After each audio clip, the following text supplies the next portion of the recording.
حي على الفلاح.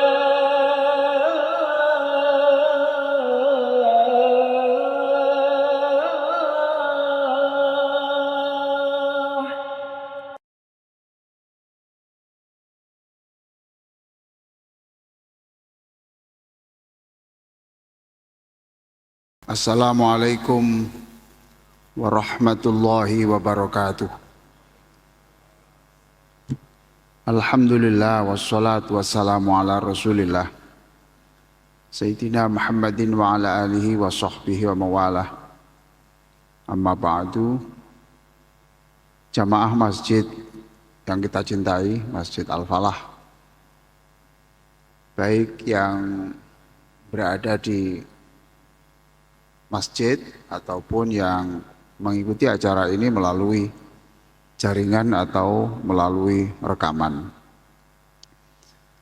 Malam hari ini saya akan menyampaikan beberapa ayat yang menjadi perlipur lara, menjadi penghibur untuk orang-orang yang sedang sedih, orang-orang yang sedang mengalami kesulitan. Karena saya berbicara ayat-ayat, maka tentu tidak satu. Ya. Ada orang yang sedih karena mengingat masa lalu. Masa lalu yang dosanya Allah tidak akan lupa, tetapi dia sendiri sudah lupa untuk menghitungnya. Ya. Dan dosanya itu dosa besar, subhanallah. Sekarang sudah kembali kepada Allah. Tobat itu artinya kembali. Jadi tobat itu artinya kembali. Ya seperti saya dan bapak-bapak lah gitu ya. Kita punya masa lalu yang tidak selamanya putih ya, tidak seluruh perjalanan hidup kita itu bersih, ada noda-noda begitu. Dan ya memanglah Pak, la wardata bila syau, tidak ada bunga mawar tanpa duri. Orang-orang yang dalam sejarahnya itu berkilauan ya, moncer ya, moncer kealimannya, moncer pokoknya kelihatan sangat putih itu juga dalam sejarah ya. Saya tidak bicara Indonesia, nanti ada yang tersakiti ya. Dalam buku-buku itu tidak seluruhnya itu dari kalangan orang-orang yang bersih sejak kecil. Contoh ya, Umar bin Khattab, yaitu orang yang dijamin masuk surga pun itu punya sejarah. Ya. Umar bin Khattab ya. Lalu Khalid bin Walid ya, Pak ya, Khalid bin Walid kurang apa? Yang membunuh pamannya Nabi itu kan Khalid. Ya. Khalid bin Walid. Juga banyaklah seperti Fudail bin Iyad, ulama besar itu dulu ya pekerjaannya yang hobinya ya mencari wanita, tapi untuk dilihat aja lah begitu. Nah, ada dosa-dosa yang lain. Maka ketika orang itu sudah kembali kepada Allah, dia mesti ada saat-saat tertentu tiba-tiba teringat, dosa saya masa lalu seperti itu gimana ya, lalu susah. Nah ketika susah seperti ini, apa ayat berlipur laranya apa yang dibaca oleh imam kita tadi itu, yaitu surah Az-Zumar ayat 53. Ini ayat yang menjadi penghibur bagi dia, bagi kita yang mengingat masa lalu yang ada dosa-dosa itu. Dengan ayat ini menjadi terhibur. Ini bunyinya, qul ya ibadiyalladzina asrafu ala anfusihim. Katakanlah wahai Nabi Muhammad kepada orang-orang yang telah melakukan banyak dosa. La taqnatu mir rahmatillah. Jangan kamu berkecil hati, ya. Jangan khawatir tentang rahmatnya Allah, kayak gitu. Tidak usahlah kamu bersedih. Yang penting sekarang ini apa yang kamu lakukan. Yang lusa, yang kemarin ya sudah lah. Tapi sekarang mulailah hidup baru. Begitulah Pak ya. Qul ya ibadiyalladzina asrafu ala anfusihim la taqnatu min rahmatillah. Innallaha yaghfiru dzunuba jami'a. Sesungguhnya Allah itu menghapus semua dosa. Perhatikan ya.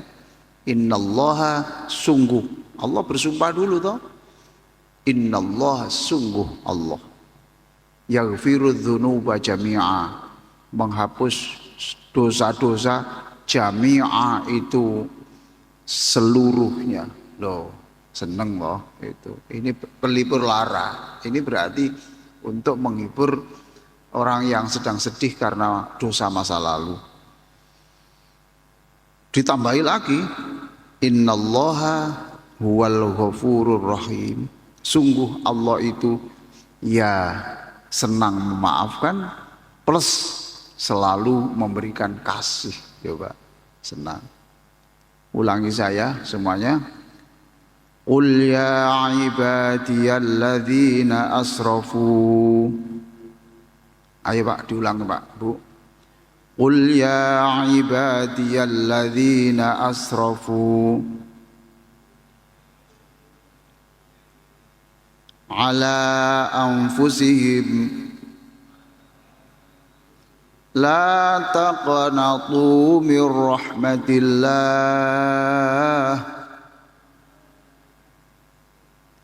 innallaha yaghfiru dzunuba jami'a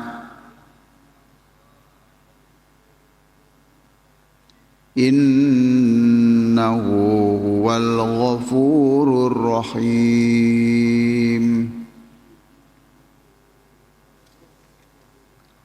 Ya, itu menjadi lumayan lah.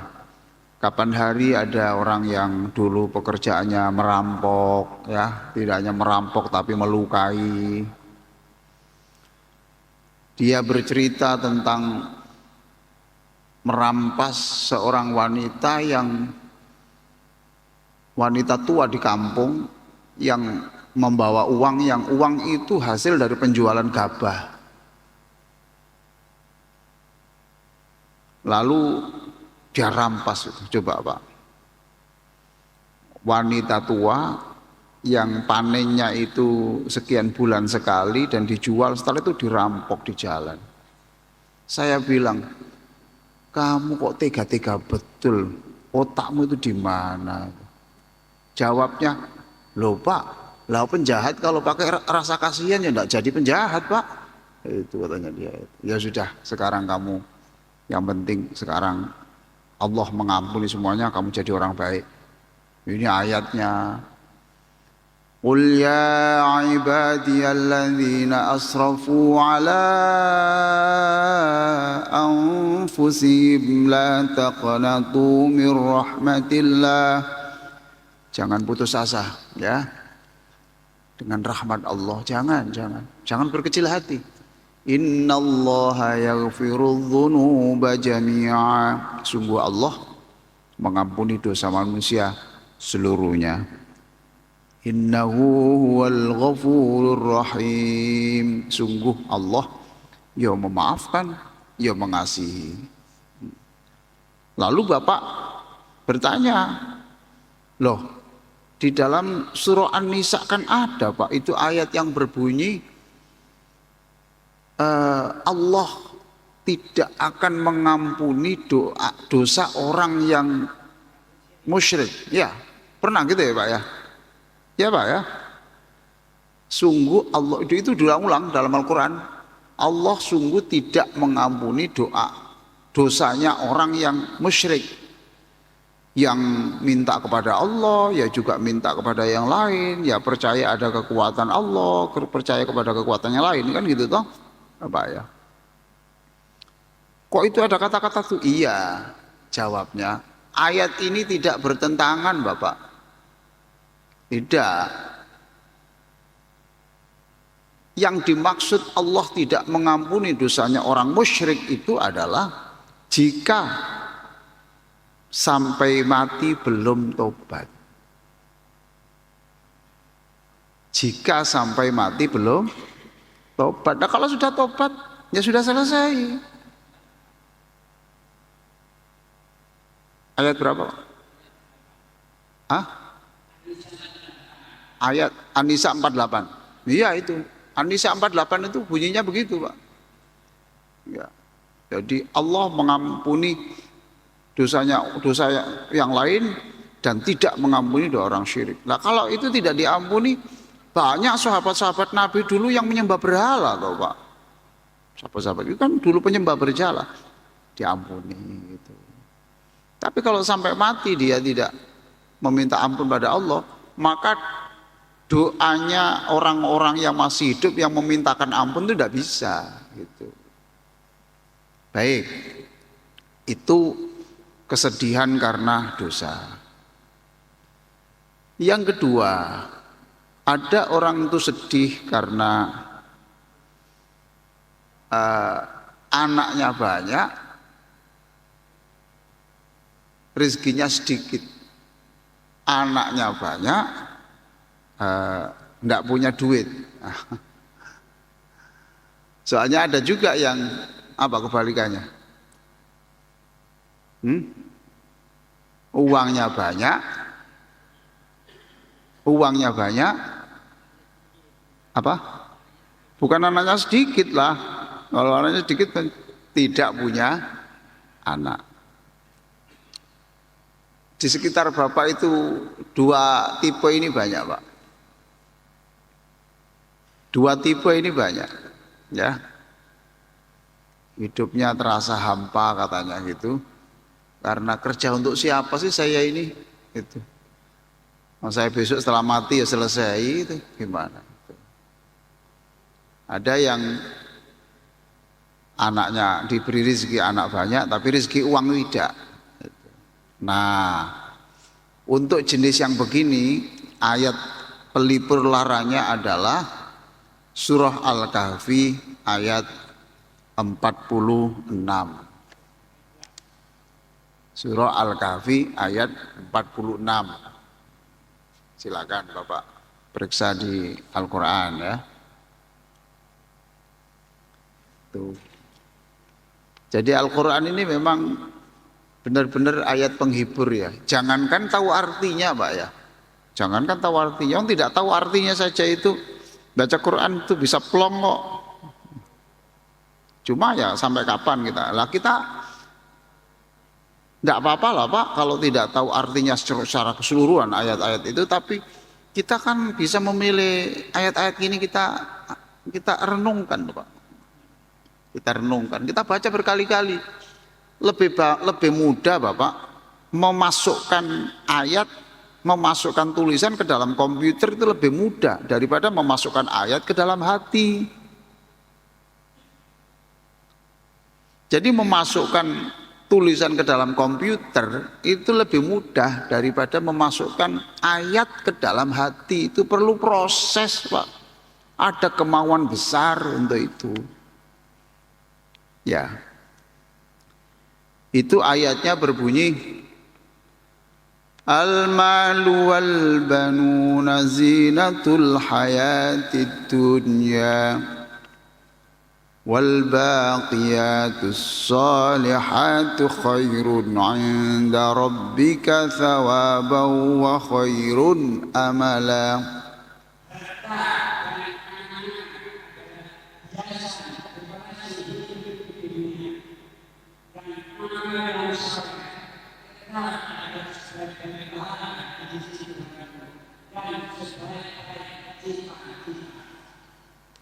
Ya, yaitu dalam surah Al-Kahfi yang mudah-mudahan Bapak Ibu diberi kekuatan Allah untuk membaca surat itu setiap malam Jumat atau hari Jumat ya, supaya hati kita itu ada cahaya dari Allah.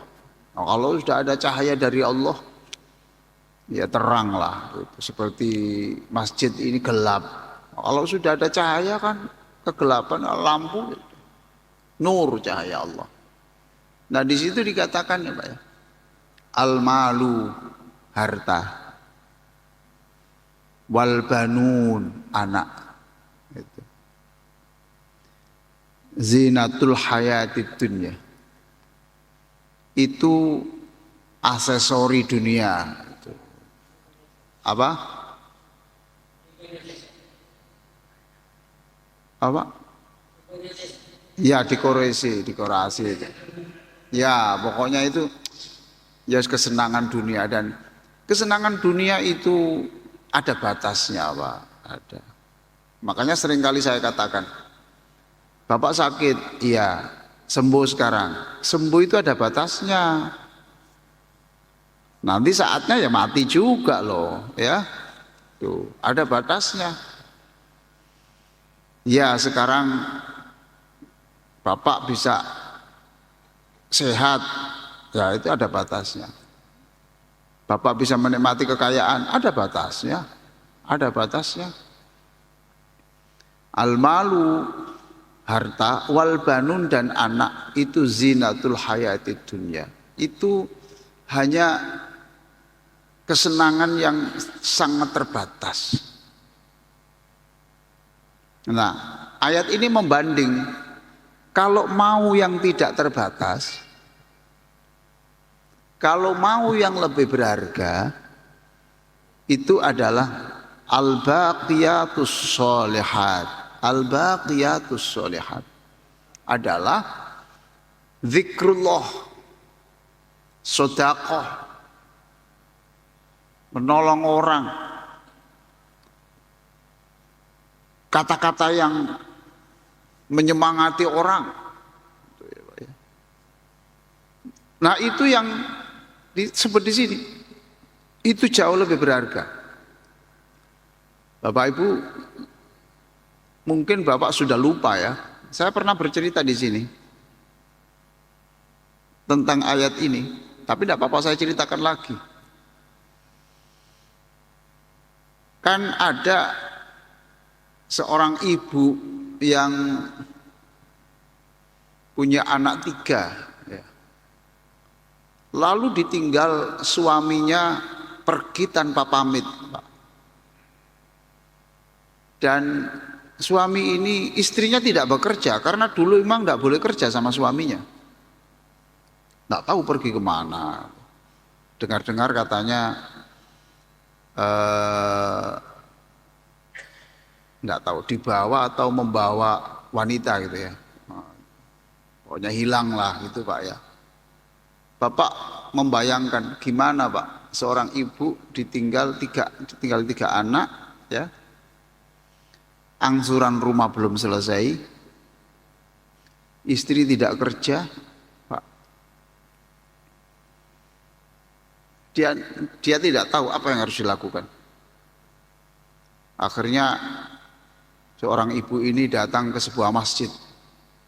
Dia bilang, saya siap disuruh apa saja, yang penting anak saya 3 itu bisa makan. Tidak sampai berbicara pendidikan, pokoknya yang penting anak saya tidak kelaparan. Masya Allah. Nah dia ini ya bisanya hanya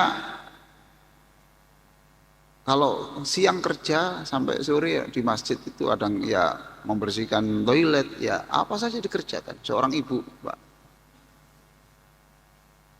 Nah setiap malam membaca Quran. Ketika dia ini membaca surat Al-Kahfi, ceritanya itu, dia bercerita, ketika saya membaca ayat ini, surat Al-Kahfi ayat berapa tadi? Ya 46. Nah itu Pak, dia cerita, saya ini Pak ya, ketika saya kan tidak tahu artinya ya, tapi ketika saya membaca surat Al-Kahfi, Mata saya itu tidak bisa bergerak, hanya tertuju pada satu ayat ini. Ajaib ya Pak ya. Tertuju pada ayat ini. Kok ayat ini seperti Allah sedang berbicara kepada saya langsung. Bapak ingat Pak? Harta, anak itu persoalan yang kecil. Yang penting kamu jadi orang baik, anakmu jadi orang baik, itu yang termahal. Gitu loh Pak. Seperti Allah sedang berbicara dan seperti ayat ini baru turun 2 jam yang lalu Pak. Dia membuka Quran dan terjemahnya. Lalu dia bisa terhibur Pak. Oh iya, alhamdulillah. Al-malu wal banuna zinatul hayatid dunya wal baqiyatus solihatu khairun inda rabbika thawaba wa khairun amal. Lalu senanglah dengan ayat ini, dibaca senang. Ya Allah, terima kasih Engkau telah menyapa aku. Terima kasih Engkau hadir untuk menghibur aku, gitu. Lalu dia teringat budenya itu di kampung yang kaya tapi tidak punya anak. Kaya tapi tidak punya anak. Dan dia ini ada orang cerita di sana loh, nanti itu bisa mendoakan punya anak. Oh sana. Nanti ada lagi loh, sana loh bisa itu pijet sana. Pokoknya uangnya itu habis untuk muter-muter cari orang yang bisa menolong punya anak. Bersyukurlah bapak-bapak punya anak itu ya. Bersyukurlah ya. Bersyukur punya anak itu tidak main-main Pak. Tidak main-main itu. Punya anak. Titipannya Allah. Titipannya Allah. Tidak main-main, tidak sembarang orang Pak. Diberi anak itu. Bapak bersyukur. Yang melahirkan siapa Pak? Yang melahirkan anak bapak siapa? Bapak? Hah? Istri toh? Makanya bapak jangan bilang seperti membanggakan anak lalu lupa bahwa ia dilahirkan oleh seorang istri bapak. Jadi istri bapak itu kekurangan apapun itu dia berjasa memberikan kebanggaan bapak lewat perutnya. Tidak boleh disakiti, tidak boleh lah itu. Punya kekurangan ya boros ya ini sudahlah, kekurangan semuanya itu. Siapapun dia ini punya anak loh. Ini yang disebut Quran wala tansawul fadla bainakum. Kamu itu kalau melihat orang itu jangan hanya kekurangannya, lihat juga jasa-jasanya, kelebihannya gitu, Pak ya. Itu. Dia langsung pergi ke budenya tadi itu. Dia datang seperti ustadz Pak gitu. Bude, ini loh bude, dibaca bude. Wah, kayak ustazah. Tuh. Ini bude, apa artinya itu? Ini loh. Tapi karena dia ini berbicara dari hati ya Pak ya. Dari hati. Sampai ke hati. Tapi kalau orang itu berbicara hanya dari mulut, itu dijamin tidak sampai hati. Itu hanya sampai di telinga Pak. Tapi orang ini memang tulus datang itu. Bude ini. Dia tiba-tiba gitu nduk ya. Iya nduk ya. Lalu dia berpikir di sini bahwa masa depanmu akhirat itu lebih menjanjikan. Akhirnya harta yang biasanya untuk berobat ke sana kemari itu dialihkan Pak, untuk sodakoh sana, sodakoh sini, menyekolahkan sana, menyekolahkan sini, itu sampai dia hanya cukup untuk makan sama suami istri itu dan dia senang. Saya punya masa depan yang sesungguhnya. Punya masa depan yang sesungguhnya. Dari kisah ini Pak, saya menulis doa tentang orang yang tidak punya anak itu. Wahai Allah, mereka tidak punya anak bukan karena tidak mau, tapi memang tidak Engkau beri. Dan sekarang orang ini telah menyekolahkan banyak orang, Maka mohon ya Allah besok ketika masuk surga, mohon digelarkan karpet merah, lalu yang menjemput adalah anak-anak kecil yang dulu pernah menjadi harapan waktu di dunia. Berebut untuk minta digendong membukakan surga. Ya begitulah Pak ya. Inilah ayat berlarang. Wal baqiyatus sholihat. Baqiyatus sholihat itu ya ibadah apa saja yang menghasilkan pahala, Khairun inda rabbik, itulah yang paling berharga. Wa khairun amala, dan itulah yang patut untuk jadi harapan utama. Bagus sekali ya. Surat Al-Kahfi ayat 46 ya. Ulangi saya ya Pak, ulangi saya ya, supaya dapat pahalanya. Nanti kalau udah begini nih Pak, kalau pulang jangan langsung tidur Pak. Dibuka surat Kahfi itu diberi tanda gitu, diberi tanggal. Ini kajian tanggal sekian, lalu diingat-ingat gitu ya. Pulang langsung makan, langsung tidur, lihat TikTok. Ini pengajian tuh jangan hanya di sini Pak. Pengajian itu saya menyampaikan bahan, renungannya di rumah.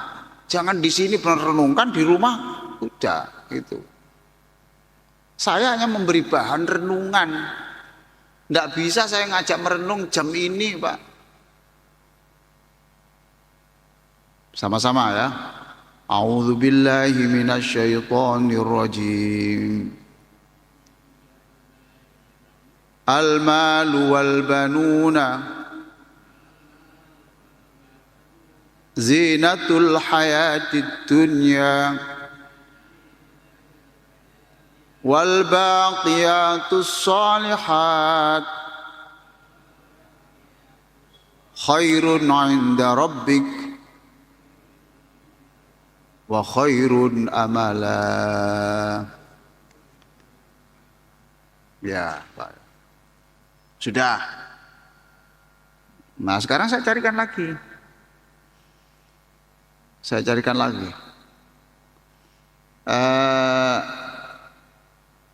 Hampir sama Pak, hampir sama. Surat Al-Qasas ayat 60. Surat Al-Qasas ayat 60.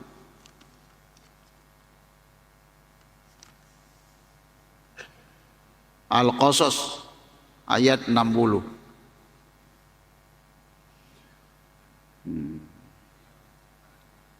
Sudah ketemu? Sudah ya? Saya baca dulu ayatnya. Fama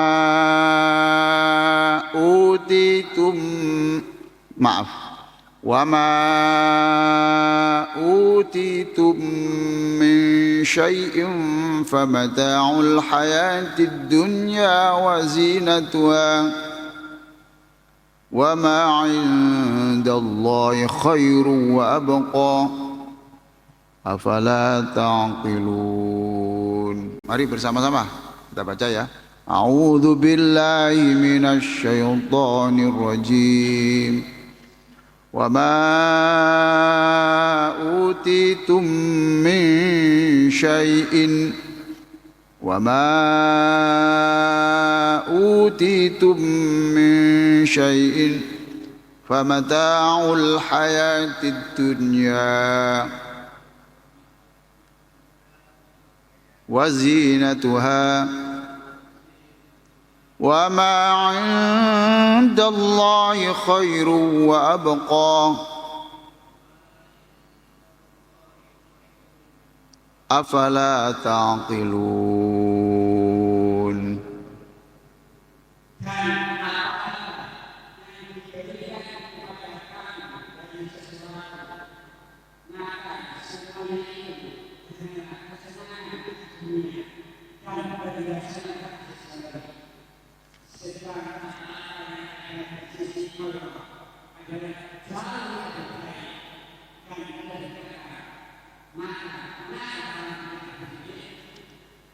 Iya, hampir sama dengan yang surah Al-Kahfi tadi, ya Pak ya.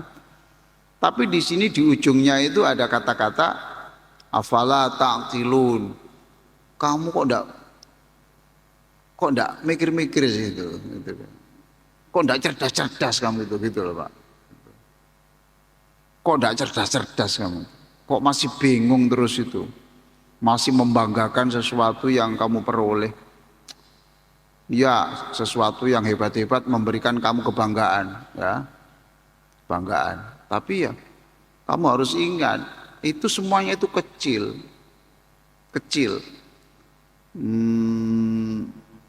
Ada yang menyebut, ya apapun kehebatanmu di dunia, yang menjadikan kamu hebat, menjadikan kamu bangga itu hanya seperti satu sayap lalat saja sebenarnya. Satu sayap lalat saja dibanding apa yang ada di sisi Allah. Maaf loh ya, saya bercerita begini bukan mengatakan dunia itu tidak penting loh ya. Tolong didengarkan kata-kata saya ini. Saya tidak ngomong dunia itu tidak penting loh.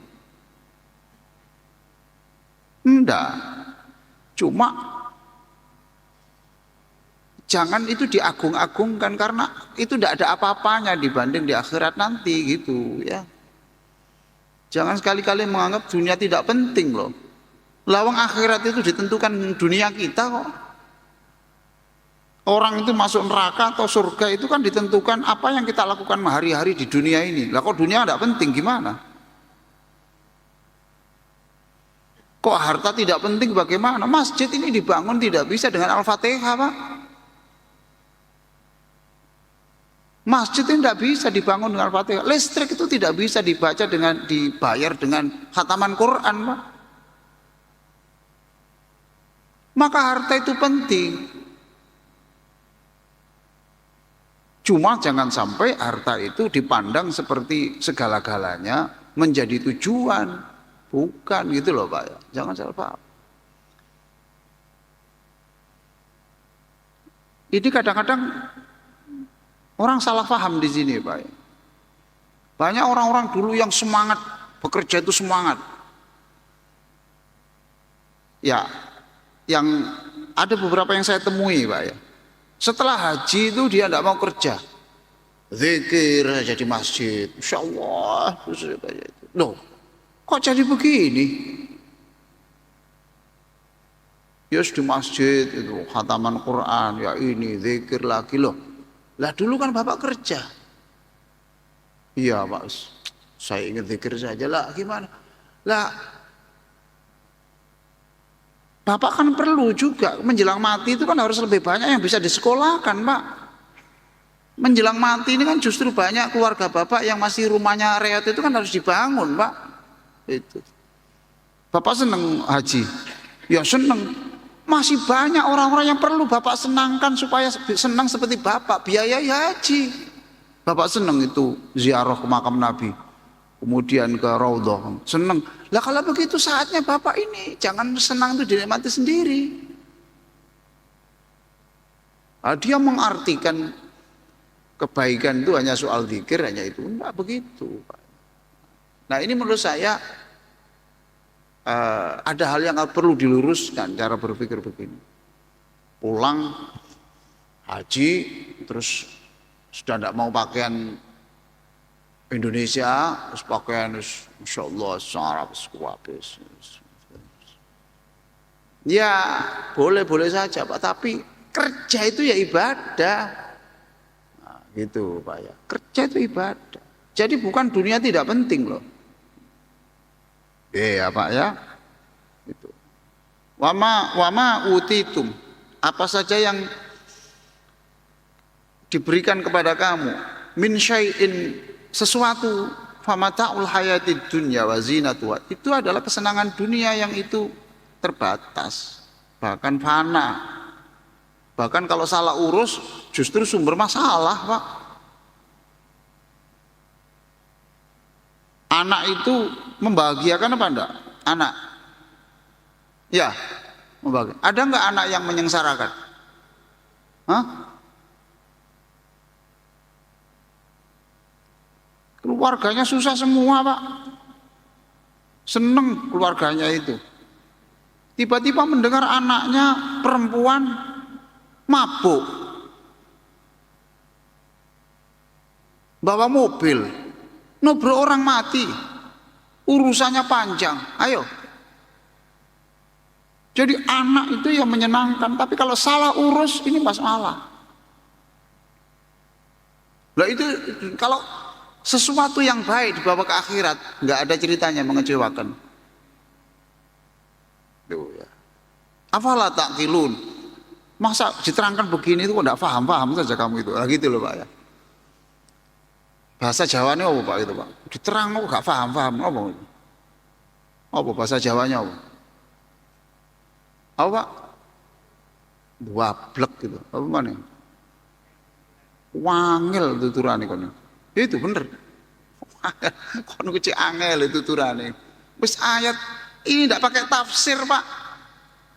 Ada ayat-ayat itu yang enggak pakai tafsir-tafsir, dibaca saja orang yang enggak ngerti tafsir itu paham. Apalah taklilun. Masa ini enggak paham ae gitu loh. Nah, supaya paham, Bapak baca, nanti di rumah ditulis, kasih tanda. Ditulis ini, iki wocon. Itu. Berarti waktu besok baca itu ingat, oh ini diterangkan maghrib dulu itu. Diresapi. Sekali lagi saya ini ke sini hanya memberi bahan renungan. Tidak mengajak Bapak renungan hari ini, tidak cukup waktunya dan ini momennya enggak terlalu baik. Direnungkan. Itu. Surat apa tadi? Al-Qasas ayat 60. Oke ya, masih ada waktu. Berapa menit? Apa? Kurang 5 menit. Oke, masih ada satu ayat tapi tidak cukup. Kita dialog saja. Ayo. Kita dialog saja kalau ada pertanyaan-pertanyaan. Ada? Oke, kalau tidak ada dicatat saja. Nanti Bapak renungkan sendiri di rumah ya. Ada beberapa ayat ini tapi sudah. Berapa ayat tadi yang saya terangkan tadi? 3 ya. 4 sekarang. Al-Baqarah 216.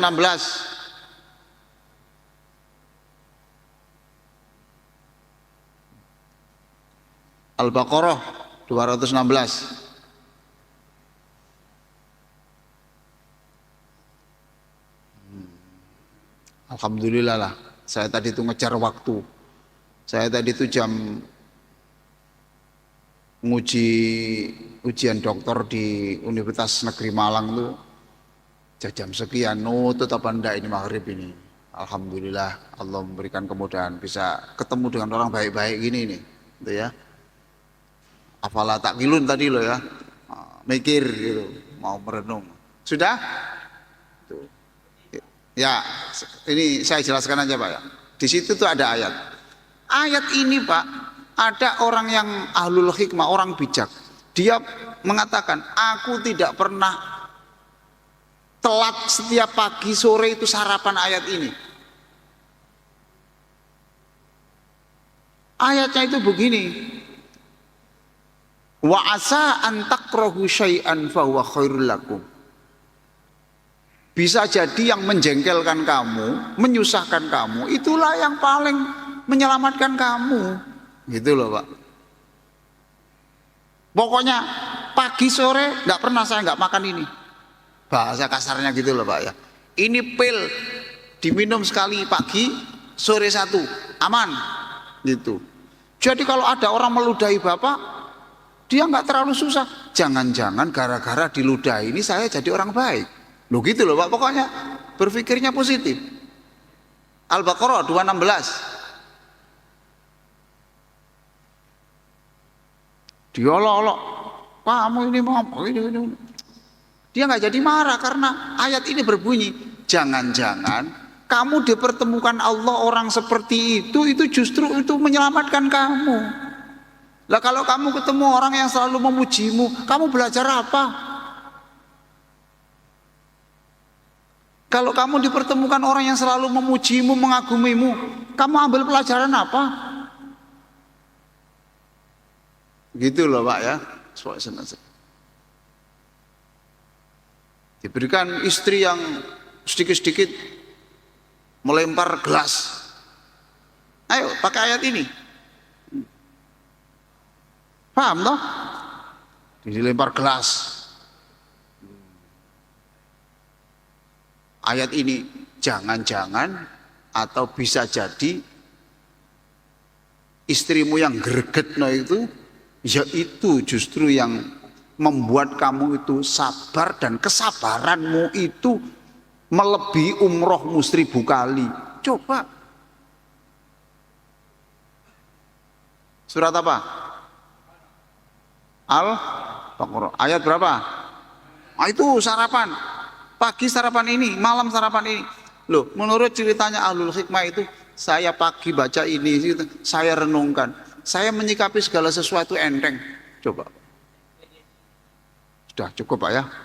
4 ayat itu. Mudah-mudahan manfaat. Allahumma sholli ala sayyidina Muhammadin wa ala alihi wa sahbihi ajma'in walhamdulillahi rabbil alamin. Allahumma syrah bil Qur'ani sudurana. Lapangkan hati kami dengan Al-Qur'an. Wa yassir lana wa yassir bihi umurana. Mudahkan seluruh urusan kami dengan ayat-ayat Al-Qur'an. Wa'adzim bihi ujurana, lipat gandakan kami pahala-pahala kami dengan Al-Qur'an. Wa nawwir bihi qulubana, terangilah hati kami dengan Al-Qur'an. Walhamdulillahirabbil alamin. Wassalamualaikum warahmatullahi wabarakatuh.